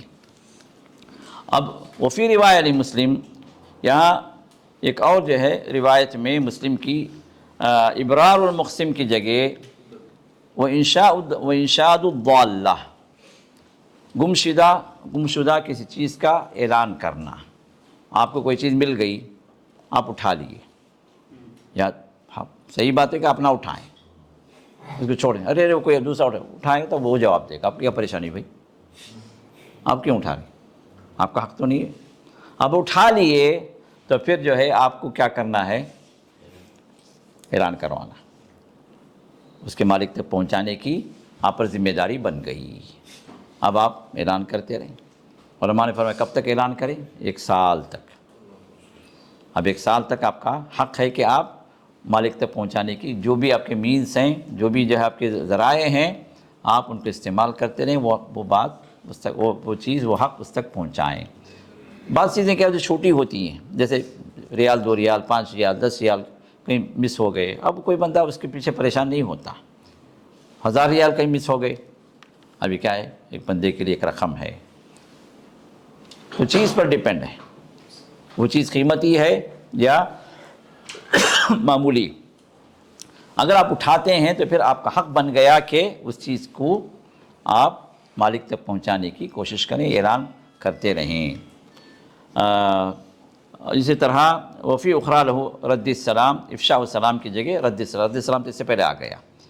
تو عمومی طور پر جو ہے اگر ان احادیث کو جمع کیا گیا تو ایک مسلمان کے حق کے طور پر جو چیزیں بتائی گئیں 10 ہو گئیں۔ کتنی ہو گئیں؟ 10 ہو گئیں۔ 5 تو پہلے اس میں آ گئی۔ مسلم کی حدیث میں یہ خیر خواہی نصیحت ایک مسلمان کے لیے 6 ہو گیا، اور پھر اس کے بعد اس میں ابرار المقسم، قسم پوری کرنا، نصر المظلوم، مظلوم کی مدد کرنا، کتنے 8 ہو گئے، اور اجابت الداعی پہلے آ گئے، آ گئے صحیح، افشاء السلام یہ 9 ہو گئے، اور یہ آخر میں کیا ہے؟ انشاد الضالہ، گمشدہ چیز کا اگر آپ اٹھا لیے ہیں تو اعلان کروانا۔ تو یہ 10 چیزیں بھی ایک مسلمان کے حق کے اعتبار سے یہاں پر بیان کی گئی ہیں۔ تمام احادیث کو جمع کریں تو پھر یہ 10 چیزیں واضح ہوتی ہیں۔ 370 خامیم عن ابن عمر رضی اللہ تعالی عنہ، عبداللہ بن عمر ارشاد فرماتے ہیں قال كنا عند رسول اللہ صلی اللہ علیہ وسلم، ہم جو رسول اللہ کے پاس بیٹھے ہوئے تھے، ہم جو ہے آپ کی مجلس میں تھے، تو آپ نے فرمایا اخبرونی بشجرۃ شبہ المسلم، مجھے اس درخت کے بارے میں بتاؤ جو ایک مسلمان کی مثال ہے، ایک مسلمان کی مثال ہے۔ اور ایک روایت میں کر رجل المسلم، ایک مسلمان آدمی کی مثال ہے۔ لا یتحات، اب وہ درخت کیسا ہے؟ وہ درخت کی آپ نے صفات بیان کی۔ لا یتحات ورقها، اس کے پتے نہیں گرتے۔ دیکھیں گے ہر درخت کے پتے کیا ہوتے ہیں؟ پتجھڑ کے موسم میں، خزاں کے موسم میں گرتے ہیں، لیکن اس کے پتے نہیں گرتے۔ ولا یعنی یہ ایسا نہیں ہے، یہ ایسا نہیں ہے، یہ ایسا نہیں ہے، آپ جو ہے صفات اس کی گنواتے گئے۔ پھر فرمایا کہ تؤتی اکلھا کل حین، اور یہ پھل جو ہے ہمیشہ اس کے اندر پھل آتے رہتے ہیں، یہ نہیں کہ جو ہے 5 سال میں ایک بار آئے، بعض درخت ہوتے ہیں نا، ہاں تو ویسا مسئلہ نہیں ہے، پھل جو ہے برابر اس میں لگتے رہتے ہیں۔ فوقع الناس فی شجر البوادی، اب لوگوں کی سوچ جو ہے وہ دور دور جو جھاڑیاں ہوتی ہیں وادی میں، ان جھاڑیوں کی طرف لوگوں کا ذہن رہا، تو وہ لوگ بتاتے رہے۔ حضرت عبداللہ بن عمر فرماتے ہیں ووقع فی نفسی انہا النخلہ، میرے دل میں بات آئی کہ رسول اللہ صلی اللہ علیہ وسلم جو باتیں بتا رہے ہیں یہ کیا ہے؟ یہ جو ہے یہ کھجور کے درخت کے اندر یہ چیزیں پائی جاتی ہیں، یہ نخلہ ہے۔ ورأیت، لیکن میں نے دیکھا کہ رأیت ابا بکر و عمر لا یتکلمان، ابو بکر عمر جیسے لوگ جو بیٹھے ہوئے ہیں اتنے معزز اور جو بڑے لوگ، اور یہ عبداللہ بن عمر چھوٹے سے صحابی، ہاں تو میں منہ کھولوں اور یہ خاموش بیٹھے ہوئے ہیں، کیسی جرأت کروں؟ تو خاموش رہ گئے۔ فکرہت ان اتکلم، تو بات کرنا جو ہے میرے لیے ناگوار رہا۔ فلما لم یقولوا شیئا، جب کسی نے کچھ نہیں کہا، قال رسول اللہ صلی اللہ علیہ وسلم، تو آپ نے فرمایا ہی النخلہ، یہ جو کھجور کا درخت ہے۔ ابھی کھجور کے درخت کی مثال رسول اللہ صلی اللہ علیہ وسلم نے ایک مسلمان کو دی ہے، مطلب یہ کہ وہ ہمیشہ فائدہ مند ہوتا ہے، کھجور کی کوئی چیز ضائع نہیں ہوتی، کوئی چیز بیکار نہیں ہے، چاہے وہ پتا ہو، چاہے پھل ہو، چاہے اس کا تنا ہو، کوئی بھی چیز جو ہے وہ اس کی ضائع نہیں ہوتی، اور وہ ہمیشہ جو ہے ہرا بھرا رہتا ہے، ہر موسم کے اندر جو ہے وہ ہرا بھرا رہتا ہے۔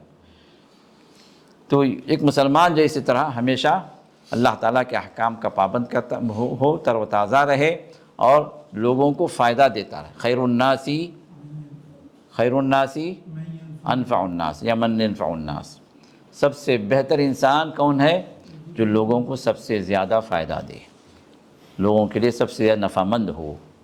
تو یہ مثال رسول اللہ صلی اللہ علیہ وسلم نے یہاں پر ایک کھجور کی دی ایک مسلمان کے اعتبار سے۔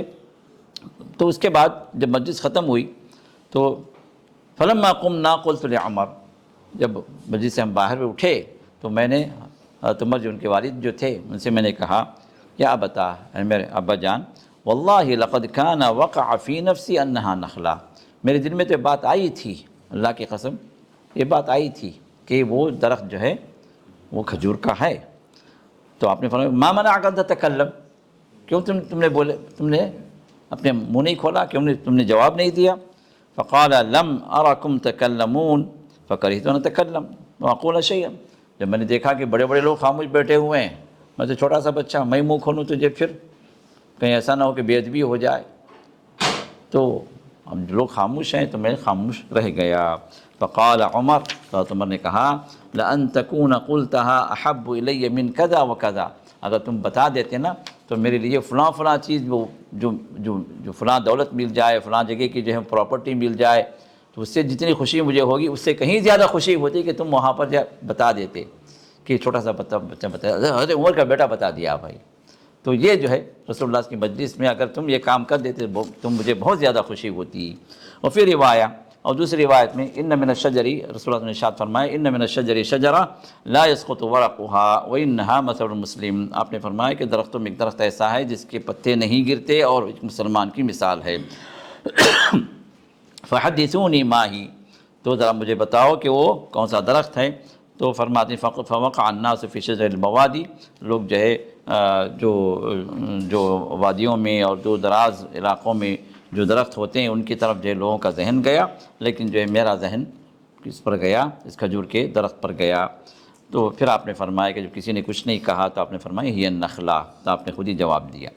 371 خامیم عن اسامہ بن زید رضی اللہ تعالی عنہما، اسامہ بن زید جی خود ان کے ابا کے نام عمر یہ کچھ حکمت ہے شیخ کے نہیں سمجھا میں؟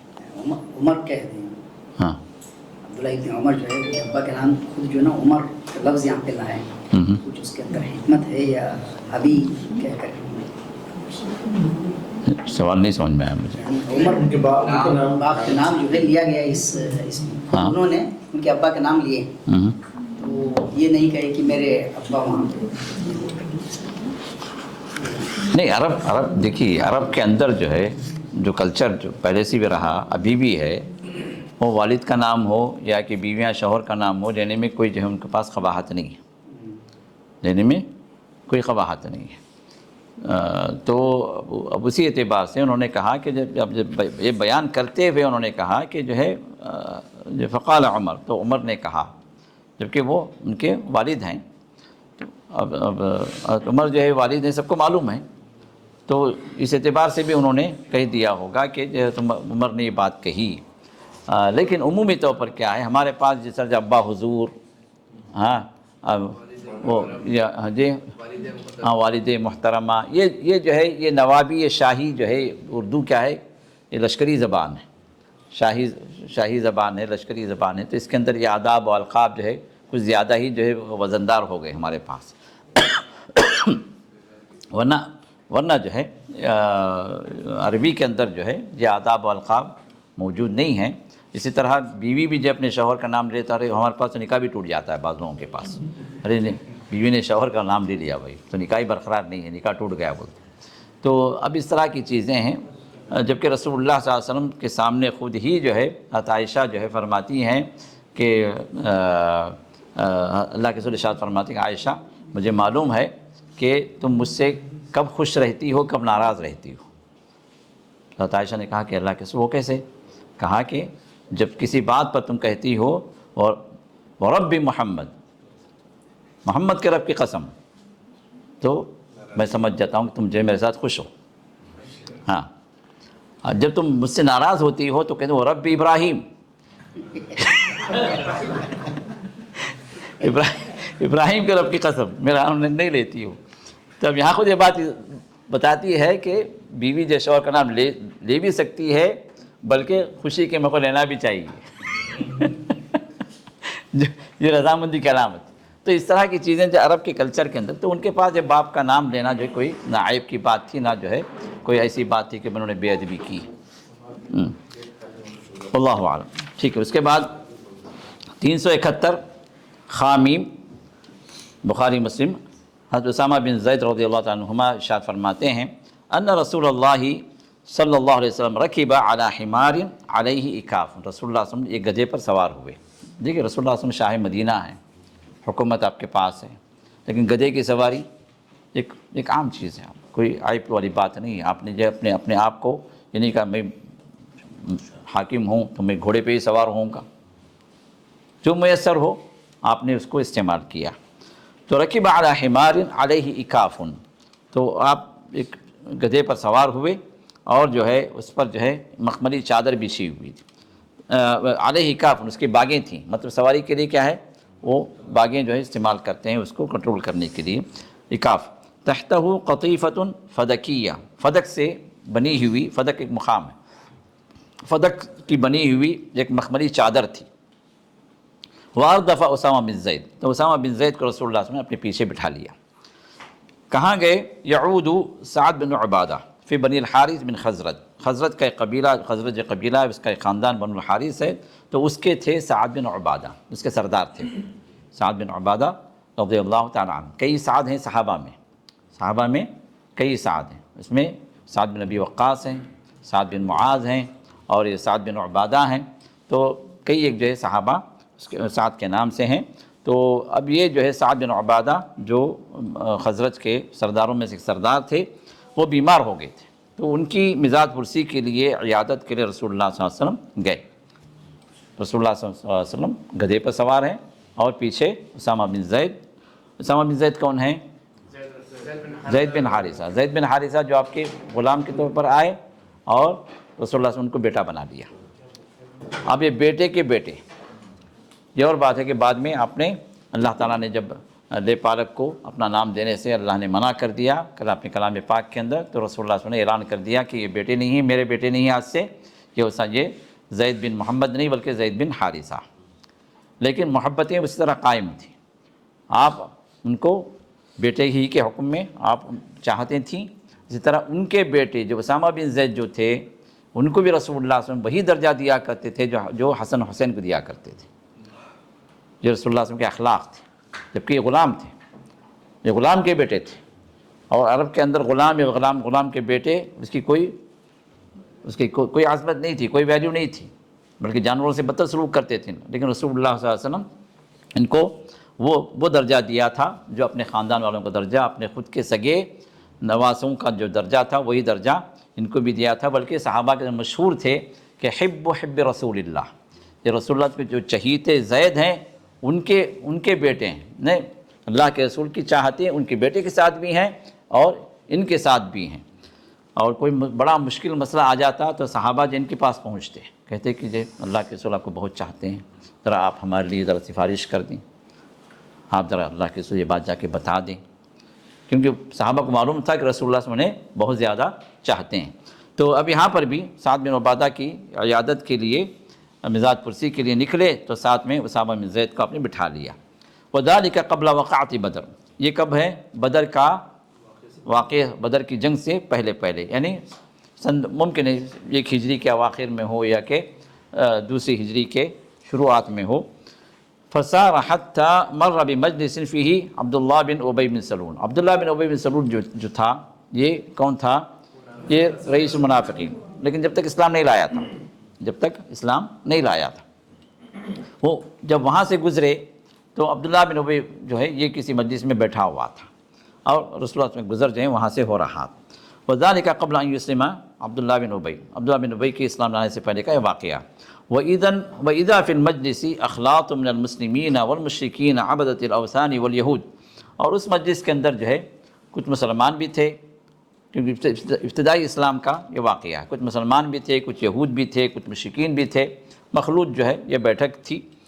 تو وفی المجلس عبداللہ بن رواحہ، وہاں پر اس مجلس میں عبداللہ بن رواحہ بھی تھے جو ایک صحابی تھے جو اسلام وہ لا چکے تھے، یہ بھی شاعر صحابی ہیں، حسان بن ثابت کی طرح یہ بھی جو ہے ان کے بھی رسول اللہ کے شان میں اسلام کے لیے کئی انہوں نے اشعار کہیں۔ فلما غشیت المجلس عجاجۃ الدابہ، جب اب ظاہر سی بات ہے سڑکیں جو ہے مٹی والی تھیں، کوئی جو ہے ایسی پکی سڑک نہیں تھی، تو جب سواری گزرتی تو دھول اڑتی، تو رسول اللہ صلی اللہ علیہ وسلم کی سواری سے جو دھول اڑی تو یہ دھول جو ہے اس بیٹھک میں بیٹھنے والوں تک بھی پہنچی۔ خمر عبداللہ بن ابی انفہ بردائی، تو اس نے عبداللہ بن ابی نے کیا کیا، اپنی چادر سے اپنے منہ کو، اپنے ناک کو ڈھانپ لیا۔ ثم قال لا تغبروا علینا، کہا کہ بھائی یہ دھول ہم تک مت پہنچاؤ، ہمیں جو غبار آلود نہ کرو۔ تو رسول اللہ صلی اللہ علیہ وسلم نے فسلم رسول اللہ صلی اللہ علیہ وسلم علیہم ثم وقف فنزل فدعاهم الى اللہ۔ اب چونکہ اس میں کئی غیر مسلمین تھے، عبداللہ بن ابی بھی اس وقت مسلمان نہیں ہوا تھا، تو آپ جو ہے وہاں پر ٹھہر گئے، ان پر سلام کیا اور پھر اس کے بعد اللہ کی طرف انہیں بلانا شروع کیا۔ وقرأ علیہم القرآن، اور آپ جو ہے ان پر آپ نے قرآن کی تلاوت کی۔ فقال له عبداللہ بن ابی بن سلول ایھا المرء لا احسن مما تقول ان كان حقا فلا تؤذنا به في مجالسنا وارجع الى رحلك۔ تو اس نے عبداللہ بن ابی نے کہا کہ یہ جو آپ جو کہہ رہے ہیں نا، یہ کوئی اچھی بات نہیں ہے، یہ جو آپ جو بلا رہے ہیں نا یہ کوئی اچھی بات نہیں ہے، اگرچہ کہ وہ سچی کیوں نہ ہو، لیکن اس مجلس میں آپ یہ سب پہ نہ بتائیں، اور جو ہے ہم کو جو ہے ہمارے مجلسوں میں آ کر ہمیں تکلیف نہ دیں، اور جو ہے جو کچھ بھی آپ کو کہنا آپ جائیے، اپنے مقام پر جائیے، وہاں جو ہے آپ کو جو کہنا ہے آپ کہہ دیجیے۔ فمن جاءک فقصص علیہ، جو آپ کے پاس آئے آپ اس کو بیان کریں۔ اب یہاں آ کر جو آپ ہمیں جو اسلام کے بتا رہے ہیں یہ جو ہے ہمیں قبول نہیں ہے، ہماری مجلسوں میں آپ نہ آیا کریں۔ یہ رسول اللہ صلی اللہ علیہ وسلم اس طرح اس نے ایک ڈانٹ کے انداز میں اس نے اس طرح کی باتیں کہیں۔ تو رسول اللہ صلی اللہ علیہ وسلم وہاں پر جب تھے تو عبداللہ بن رواحہ نے جو مسلمان ہو چکے تھے، انہوں نے جو اس کے مقابلے میں کہا بھلا یا رسول اللہ، اللہ کے رسول صلی اللہ علیہ وسلم آپ ضرور بتائیے ہمیں، یہ جو کہہ رہے ہیں نہ بتائیں، تو یہ کہہ رہے ہیں فَغْشِنَا بِهِ فِي مَجَالِسِنَا، آپ ہمارے مجلسوں میں آئیں، فَإِنَّا نُحِبُّ ذَلِكَ، ہم جو ہے یہ پسند کرتے ہیں کہ آپ ہمارے پاس آئیں اور ہمیں اسلام کی باتیں بتائیں۔ فَاسْتَبَّ الْمُسْلِمُونَ وَالْمُشْرِكُونَ وَالْيَهُودُ، اب جو ہے معاملہ بڑھ گیا، عبداللہ بن ابی کے کچھ جو ہے ساتھی بن گئے، کچھ مسلمان جو وہاں پر موجود تھے وہ اللہ کے رسول صلی اللہ علیہ وسلم کے فیور میں جو بات کرنے لگے، تو معاملہ بڑھ گیا۔ حتیٰ کادوا یتساورون، یہاں تک کہ وہ آپس میں ایک دوسرے سے بھڑ پڑے، یہاں تک کہ اس طرح کا معاملہ ہو گیا۔ فلم یزل النبی صلی اللہ علیہ وسلم یخفضهم حتیٰ سکنوا، تو رسول اللہ صلی اللہ علیہ وسلم جو ہے آپ ان کو تھماتے رہے، ان کو جو ہے ٹھنڈا کرتے رہے، یہاں تک کہ وہ لوگ خاموش ہو گئے۔ پھر اس کے بعد ثم رکب النبی صلی اللہ علیہ وسلم دابۃ، پھر رسول اللہ صلی اللہ علیہ وسلم اپنی سواری پر آئے اور آپ فصار حتیٰ دخل علی سعد بن عبادہ، تو سعد بن عبادہ تک آپ پہنچ گئے۔ فقال لہ النبی صلی اللہ علیہ وسلم اے سعد، تو وہاں پہنچنے کے بعد آپ نے فرمایا اے سعد الم تسمع الی ما قال ابو حباب، یا ابو حباب جو ہے اس کی کنیت تھی، کس کی؟ عبداللہ بن ابی کی۔ ابو حباب نے جو کچھ کہا کیا تم کو پتہ نہیں اس نے کیا کہا؟ تو پھر آپ نے خود ہی بیان، اس نے میرے ساتھ بدسلوکی کی، اس نے ایسا کہا ایسا کہا۔ فقال سعد بن عبادہ، تو سعد بن عبادہ نے کہا یا رسول اللہ، اے اللہ کے رسول اعف عنہ واصفح، اسے درگزر کر دیں، اسے نہ بھیڑیں، چھوڑ دیں اس کو اس کے حال پہ۔ فوالذی انزل علیک الکتاب، بس اللہ کی قسم جس نے آپ پر کتاب نازل کیا ہے، لقد جاء اللہ بالحق الذی انزل علیک، اللہ تعالیٰ نے آپ پر جو ہے حق کو جو نازل کیا۔ وَلَقَدِ اصْطَلَحَ أَهْلُ هَذِهِ الْبُحَيْرَةِ عَلَىٰ أَن يُتَوِّجُوهُ، کہ یہ ایسا وقت تھا کہ آپ تشریف لائے اور لوگ جو مدینے کے اس کو جو ہے اپنا بادشاہ بنانے کے لیے تیاری کر چکے تھے۔ کس کو؟ عبداللہ بن ابی کو، جس کو جو ہے مدینے کا سردار بنانے کے لیے لوگ تیار ہو چکے تھے۔ وَيُعَصِّبُوهُ بِالْعَصَابَةِ، اور اس کو جو ہے وہ پگڑی جو ہے جو اس کی جو ہوتی ہے نا پردھان، کیا بولتے ہیں، ہاں جو تاج ہو، یا کہ اس کا جو رئیس کے لیے جو خاص لباس یا کہ خاص امامہ وغیرہ باندھا جاتا ہے، تو اس طرح اس کو جو کرنے کے لیے تیار ہو چکے تھے۔ فلما ابى الله ذلك بالحق الذي اعطاك اللہ، پھر اللہ نے آپ کو جو حق جو دے کر بھیجا اس کے ذریعے سے ہم جو قبول کر لیے وہ حق کو، تو پھر اس کے ساتھ یہ تاج پوشی جو ہونی چاہیے وہ ٹھپ ہو کر رہ گئی، اب اس کی بادشاہت، اس کی سرداری چلے گئی۔ تو شرقہ بذالک، تو اس سے جو ہے کیا ہو، ناراض ہو گیا، وہ چراغ پا ہو گیا۔ فذالک الذی فعل به ما رأیت، تو پھر اسی وجہ سے اس نے یہ آپ کے ساتھ بدسلوکی کی ہے جو آپ نے دیکھا۔ فعفا عنہ رسول اللہ صلی اللہ علیہ وسلم وکان النبی واصحابہ یعفون عن المشرکین واہل الکتاب کما امرہم اللہ تعالی ویصبرون علی الاذی، تو رسول اللہ سے اس کے بعد جو ہے اس کی باتوں کو آپ نے درگزر کرنا شروع کر دیا۔ وہ جس طرح بھی جو ہے جس طرح کا اسلوب اختیار کرتا تھا رسول اللہ صلی اللہ علیہ وسلم سے کوئی تعرض نہیں کرتے تھے، اور یہی چیز اپنے صحابہ کو بتا دیا تھا، اور عمومی مشرکین اور اہل کتاب سے ان کی بدسلوکیوں کو رسول اللہ صلی اللہ علیہ وسلم درگزر کرتے رہے۔ اب اللہ کا حکم بھی جو اسی طرح تھا، تو اللہ نے فرمایا سورۃ آل عمران میں وَلَتَسْمَعُنَّ مِنَ الَّذِينَ أُوتُوا الْكِتَابَ مِنْ قَبْلِكُمْ وَمِنَ الَّذِينَ أَشْرَكُوا أَذًى كَثِيرًا، آپ ضرور سنیں گے اہل کتاب سے، جو آپ سے پہلے جن کتاب دی گئی ان لوگوں سے، یعنی یہود و نصارہ سے، اور اسی طرح مشرکین سے آپ ضرور سنیں گے بہت ساری ایسی باتیں جو تکلیف دہ، اذًا کثیرہ، تکلیف دہ باتیں ان سے آپ سنیں گے، لیکن اللہ نے فرمایا وَإِن تَصْبِرُوا وَتَتَّقُوا، اور اگر آپ صبر کر لیں اور تقوی کی زندگی اختیار کر لیں، فَإِنَّ ذَلِكَ مِنْ عَزْمِ الْأُمُورِ، تو پھر یہ چیز جو ہے بہت ہی بلند باتوں کے اندر یہ چیز داخل ہے، یہ امور عظیمت سے اس کا تعلق ہے۔ وقال اللہ تعالیٰ، اور سورہ بقرہ میں اللہ نے ارشاد فرمایا وَدَّ كَثِيرٌ مِّنْ أَهْلِ الْكِتَابِ، اہل کتاب میں سے بہت سارے لوگ چاہتے ہیں لَوْ يَرُدُّونَكُم مِّن بَعْدِ إِيمَانِكُمْ كُفَّارًا، کہ تمہارے ایمان لانے کے بعد تم واپس پلٹ جائے کفر میں، یہ ان کی خواہش ہے، اس کی کوششیں ہیں۔ حَسَدًا مِّنْ عِنْدِ أَنفُسِهِمْ، وجہ کیا ہے یہ آپ پر حسد کرتے ہیں کہ آپ لوگ ایمان لے آ گئے من بعد ما تبین لهم الحق. ہاں یہ ایسی بات نہیں کہ ان کا حق نہیں معلوم، یہ اہل کتاب میں، اور جو ہے آئے مدینے کو کس لیے؟ رسول اللہ میں ایمان لانے کے لیے آئے تھے لوگ، حضور کی تلاش میں آ کر وہاں پر آباد ہو گئے. حق واضح ہونے کے باوجود انہوں نے ٹھکرا دیا حسد کی وجہ سے، کیونکہ رسول اللہ صلی اللہ علیہ وسلم کے خاندان میں نہیں آئے. تو آپ نے اللہ فرماتے ہیں فاعفوا واصفحوا، تو لہٰذا آپ درگزر کر دیں، ان کو معاف کر دیں. حتی یأتی اللہ بامر، یہاں تک کہ اللہ تعالیٰ کوئی فیصلہ، اللہ تعالیٰ فیصلہ کن کوئی چیز اللہ تعالیٰ لے آئیں. اور فیصلہ کن چیز کیا تھی؟ وہ جنگ بدر تھی، کیونکہ مکے میں قتال کا حکم نہیں تھا، مکے میں معافی کا حکم تھا. مکے میں جو بھی جو ان کی بدتمیزیاں ہوتی تھیں، جو بھی تکلیف والی باتیں ہوتی تھیں، معافی کا حکم تھا. اور یہی حکم مدینہ آنے کے بعد بھی تھا، جب تک کہ جنگ بدر کے لیے مواقع نہیں آئے، جنگ بدر کا جب تک حکم نہیں آیا اس وقت تک. وَكَانَ النَّبِيُّ صلی اللہ علیہ وسلم يَتَأَوَّلُ فِي الْعَفْوِ مَا أَمَرَهُ اللَّهُ حَتَّى أَذِنَ اللَّهُ لَهُ فِيهِمْ. تو رسول اللہ صلی اللہ علیہ وسلم ان کے لیے معافی ہی کا رویہ اختیار کیے ہوئے تھے، یہاں تک کہ اللہ تعالیٰ نے ان سے جنگ کی اجازت دے دی. جنگ کی اجازت جو ہے، پہلی جو آیت جو نازل ہوئی وہ سورۃ الحج کے اندر ہے، اذن للذین یقاتلون بانہم ظلموا. یہ پہلی آیت ہے جس میں اللہ نے فرمایا کہ تمہیں اجازت دی گئی کہ تم جو ہے قتال کرو. کس بنیاد پر؟ بانہم ظلموا، کہ تم لوگ مظلوم ہو، ظلم کی حد ہو گئی. اب ظلم کا جواب یہ ہے کہ تم خاموش نہ بیٹھو، تمہاری طاقت اتنی ہو گئی ہے کہ اب اس کا بدلے میں تم جنگ کر سکتے ہو. تو یہ پہلی آیت تھی جو اذن القتال تھی، جنگ کی اجازت تھی. تو پھر رسول اللہ صلی اللہ علیہ وسلم نے فلما غزا رسول اللہ صلی اللہ علیہ وسلم بدرا فقتل اللہ به صنادید کفار قریش. تو پھر رسول اللہ صلی اللہ علیہ وسلم نے یہ پہلا غزوہ کیا جنگ بدر، جس میں جو ہے کئی جو ہے کفار کے سردار مارے گئے. قال ابن ابی بن سلول ومن معه من المشرکین عبدة الاوثان هذا امر قد توجہ. اب یہاں پر جنگ بدر میں رسول اللہ صلی اللہ علیہ وسلم کو جب اللہ نے فتح دی تو اب عبداللہ یہ ابی، یہ مشرکین کا، یہ جو منافقین کا سردار اور دوسرے مشرکین، انہوں نے کہا ہم تو سمجھ رہے تھے کہ یہ معاملہ مٹ جائے گا، لیکن نہیں، اب تو جو ہے یہ معاملہ تو مضبوط ہو گیا، اب یہ غلبے کی طرف نکل رہے ہیں لوگ. اب یہاں اس نے دیکھا کہ ہم مصلحت یہی ہے کہ کیا کریں، ہم اسلام قبول کر لیں. ورنہ اب تک تو جو ہے وہ ڈٹا ہوا تھا، کہیں نہ کہیں رسول اللہ صلی اللہ علیہ وسلم کو تکلیف دینا، اور جو ہے کہ مقصود کیا تھا کہ مدینہ چھوڑ کر بھاگ جائیں لوگ، مدینہ سے نکل جائیں، اور اس کی جو ہے تاج پوشی پھر سے واپس آ جائے، پھر سے وہ سردار بن جائے. یہ اس کی کوششیں تھیں.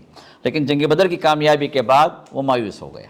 اس نے کہا کہ اب تک جب تک ان کو غلبہ مل گیا فبايعوا الرسول علی الاسلامی فاسلموا. تو رسول اللہ صلی اللہ علیہ وسلم کے پاس پھر پہنچتے ہیں پورا ٹولہ منافقین کا، اور اپنے بچاؤ کے خاطر انہوں نے اسلام کا لبادہ اوڑھ لیا، ورنہ حقیقت میں اسلام کو انہوں نے قبول نہیں کیا. 372 خامیم عن ابن عباس رضی اللہ تعالی عنہ لما حضر رسول اللہ صلی اللہ علیہ وسلم وفی البیت رجال. حضرت ابن عباس فرماتے ہیں کہ جب رسول اللہ صلی اللہ علیہ وسلم کا مرض الموت تھا، رسول اللہ صلی اللہ علیہ وسلم کی بیماری کی شدت جمعرات کو ہوئی، اور آپ کا انتقال کب ہوا؟ پیر کو ہوا. یہ جمعرات کی عشاء کے وقت میں آپ پر کافی شدت طاری ہوئی، آپ بے ہوشی آپ پر آتی رہی، دورے پڑتے رہے بے ہوشی کے. تو ایسے وقت میں رسول اللہ صلی اللہ علیہ وسلم نے ابو بکر کو امامت کے لیے کہا. تو ابو بکر نے رسول اللہ صلی اللہ علیہ وسلم کی زندگی میں 17 نمازیں پڑھائیں. یہ جمعرات کی عشاء، پھر جمعے کے 5 دن،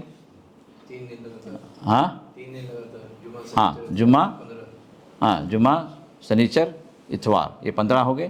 عشاء کی نماز 16، پیر کی فجر، سوموار کی فجر، یہ 17 نمازیں رسول اللہ کی زندگی میں ابو بکر نے پڑھائیں. تو یہ جو واقعہ جو بتا رہے ہیں اسی وقت کا ہے جب رسول اللہ صلی اللہ علیہ وسلم پر یہ غشی کے دورے پڑتے رہے، آپ بے ہوش ہوتے رہے، پھر ہوش آتا تو پھر جب نماز کے لیے اٹھنے کی کوشش کرتے، آپ کو جو ہے نہلایا جاتا. تو 3 بار اس طرح ہونے کے بعد رسول اللہ صلی اللہ علیہ وسلم نے فرمایا کہ مروا ابا بکر فلیصلی بالناس، ابو بکر سے کہو کہ وہ لوگوں کو نماز پڑھائے. تو ایسے وقت کا یہ واقعہ ہے جس میں لوگ جمع ہوئے تھے اللہ کے رسول کے پاس، فیہم عمر، اب رسول اللہ کی شدت مرض ایسا تھا کہ لوگ یہ سمجھ رہے کہ ابھی جیسے چلاؤ کا وقت ہے، ابھی شاید رسول اللہ انتقال کر جائیں، وہ حالت تھی۔ تو ایسے وقت میں لوگ جمع ہوئے تھے اور اس میں عمر بھی تھے۔ تو رسول اللہ صلی اللہ علیہ وسلم کو جب ہوش آیا، کئی مرتبہ آپ کو ہوش آیا کہ پھر بے ہوش ہوئی، پھر ہوش آیا پھر بے ہوش ہوئی، جس طرح کا مرحلہ چل رہا تھا۔ تو ایسے وقت میں آپ نے فرمایا کہ ہلموا اکتب لکم کتابا لن تضلوا بعدا، مجھے ایک جو ہے کتاب پکڑاؤ، میں تمہارے لیے ایک ایسی بات لکھ دوں گا کہ اس کے بعد تم گمراہ نہیں ہوگے۔ یہ بات در حقیقت تھی آپ کے بعد خلافت والے مسئلے کی۔ اب ایسے وقت میں حضرت عمر نے فرمایا رسول اللہ صلی اللہ علیہ وسلم قد غلب علیہ الوجع، اللہ کے رسول پر تکلیف بڑھ گئی، آپ اپنے ہوش میں نہیں ہیں، بار بار بے ہوش ہو رہے ہیں۔ وعندکم قرآن، جو لوگ وہاں پر تھے، بھائی ہدایت کی بات اگر ہے تو قرآن موجود ہے ہمارے پاس، رسول اللہ صلی اللہ علیہ وسلم قرآن کو ہمارے پاس چھوڑے ہوئے ہیں۔ حسبکم کتاب اللہ، تو ہدایت کے لیے یہ کتاب کافی ہے۔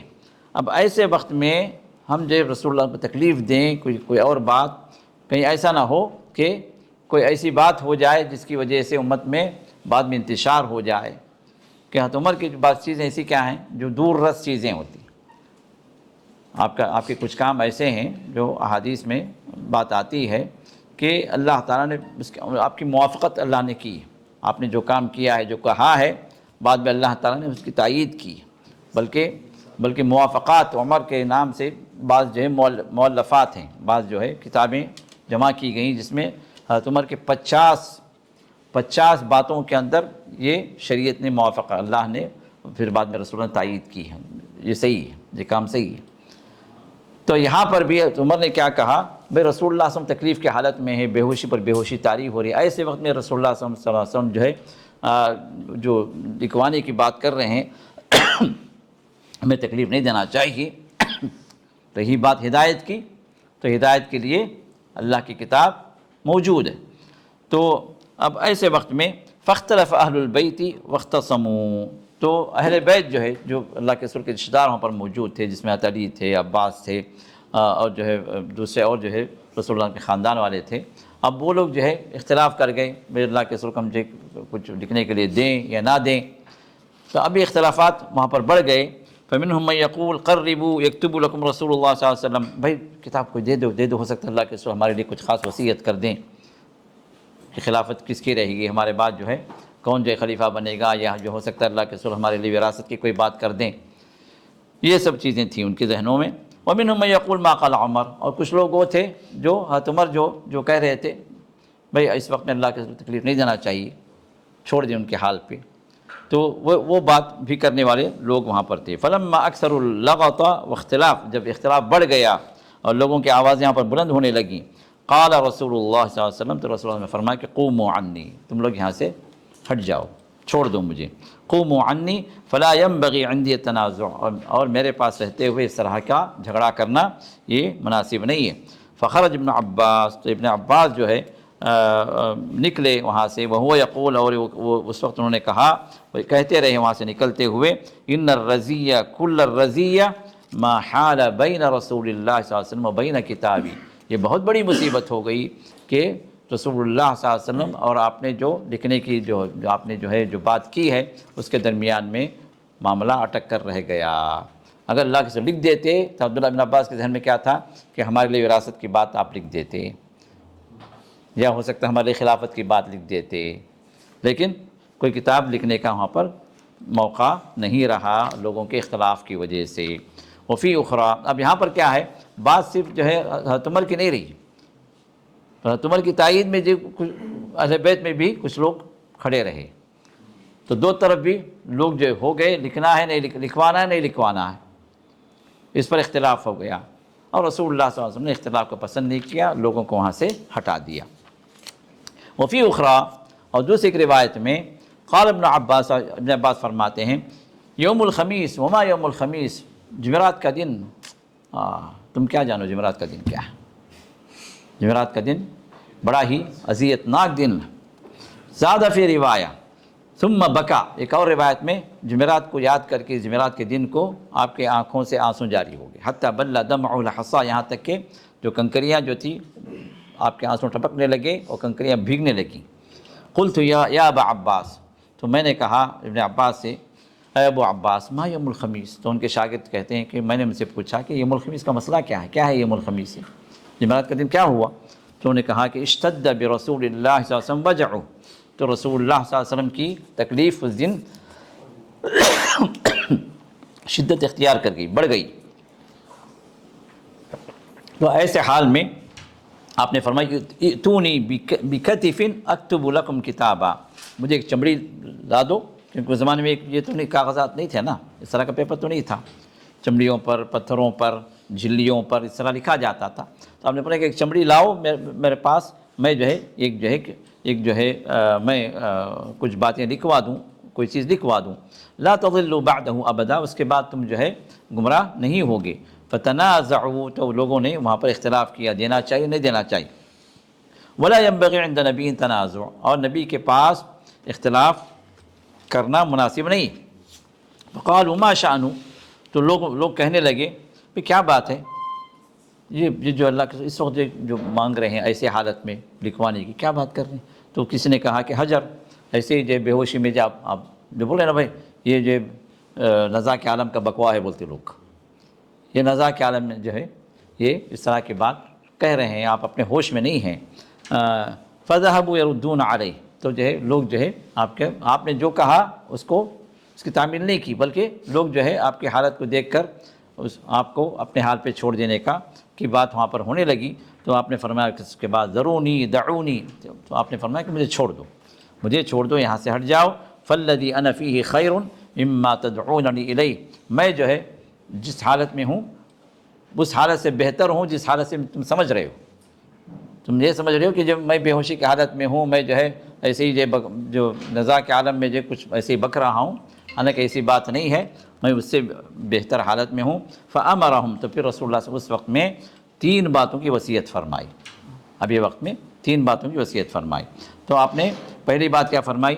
اخرج المشرکین من جزیرۃ العرب، جزیرۃ العرب سے، عرب کے اس پیننسولا سے مشرکین کو ہٹا دو، کوئی مشرک جزیرہ عرب میں نہ رہے. یہ پہلی وصیت آپ کی تھی. پھر فرمایا، اب یہاں دیکھیں رسول اللہ صلی اللہ علیہ وسلم پورے یقین کے ساتھ یہ بات ارشاد فرمائی کہ مسلمانوں کا غلبہ ہوگا، پورے عرب پر مسلمانوں کی حکومت رہے گی، تو یہاں پر کوئی مشرک نہ رہے، مشرک جو بھی ہوگا اس کو نکالا جائے. پھر دوسری بات آپ نے ارشاد فرمائی، وَأَجِيزُ الْوَفْدَ بِنَحْوِ مَا كُنْتُ أُجِيزُهُمْ، جو بھی ڈیلیگیشن آئے، کہ رسول اللہ صلی اللہ علیہ وسلم جب تھے تو باہر سے بہت سارے ڈیلیگیشنز آتے تھے اسلام قبول کرنے کے لیے، یا کہ ان کے ملک میں دعات کو بھیجنے کے لیے، اسلام کے فروغ کے لیے بہت ساری چیزیں جو ہے یہ باتیں ہوتی تھیں. تو رسول اللہ صلی اللہ علیہ وسلم چاہے وہ ڈیلیگیشن مشرکین کا ہو، آپ ان کا اکرام کرتے تھے، آپ ان کے ساتھ اچھا معاملہ کرتے تھے، ان کو تحفے تحائف دیتے تھے. تو آپ نے فرمایا کہ جس طرح میں جو ہے ڈیلیگیشنز کے ساتھ جو معاملہ کرتا رہا، اسی طرح کا معاملہ میرے بعد بھی کرتے رہو. اس سے کیا ہے، اسلام کا ایک پیغام پہنچتا ہے انہیں. مسلمان اس طرح ہوتے ہیں، مسلمان جو اس طرح جو ہے فیاضی کے ساتھ تحفے تحائف دیتے ہیں، مسلمانوں کے اندر یہ اخلاق ہیں، یہ اچھائیاں، اس کا اثر جو ہے ان لوگوں پر ہوتا ہے، جو اسلام کے لیے ایک دعوت ہوتی ہے. تو آپ نے فرمایا کہ تم بھی اسی طرح کرو، میرے بعد بھی اسی طرح ان ڈیلیگیشن کے ساتھ معاملہ کرتے رہو. قال سلیمان، راوی کہتے ہیں، وَنَسِيتُ الثَّالِثَةَ، یہ تیسری بات جو رسول اللہ صلی اللہ علیہ وسلم نے بیان فرمائی وہ مجھے یاد نہیں رہی. لیکن یہاں پر 2 باتیں تو اپنی جگہ پکی ہیں جو رسول اللہ صلی اللہ علیہ وسلم نے اس وقت میں بیان فرمائی. وہ 2 باتیں کیا تھیں؟ مشرکین کو جزیرہ عرب میں رہنے کا کوئی حق نہیں ہے. آگے جو اسی سلسلے میں بات آ رہی ہے، حضرت عمر نے جو کیا وہ اس کا جو ہے معاملہ آ رہا ہے. تو اور دوسری بات کیا ہے، وفود کے ساتھ، ڈیلیگیشنز کے ساتھ اچھا معاملہ کرنا. تو 373 میں مسلم کے حدیث میں حضرت عمر فرماتے ہیں، انہ سمع رسول اللہ صلی اللہ علیہ وسلم، کہ اللہ کے رسول سے انہوں نے سنا، لأخرجن اليہود والنصارى من جزیرۃ العرب فلا ادع فیہا الا مسلما، میں ضرور یہود اور نصارہ کو جزیرہ عرب سے نکال باہر کروں گا، اور اس کے اندر جزیرہ عرب کے اندر وہی باقی رہے جو مسلمان ہو۔ یہ رسول اللہ صلی اللہ علیہ وسلم کا اندیا تھا، یہ آپ کا ارادہ تھا، لیکن آپ کو جب وہ موقع نہیں ملا تو آپ نے اپنے بعد والوں کے لیے وصیت فرما دی کہ میرے بعد جزیرہ عرب سے جو بھی غیر مسلم ہے، چاہے وہ مشرک ہو، چاہے وہ یہودی ہو، چاہے وہ نصارہ ہو، اس کو نکال باہر کرنا۔ اور حضرت عمر نے وہ کام کیا جو آگے جو ہے بات آ رہی ہے۔ تو یہاں ہم رکتے ہیں، انشاءاللہ پھر اس کے بعد ناشتے کا وقفہ ہے، اس کے بعد انشاءاللہ جو ہے ہم اس کو کنٹینیو کریں گے انشاءاللہ۔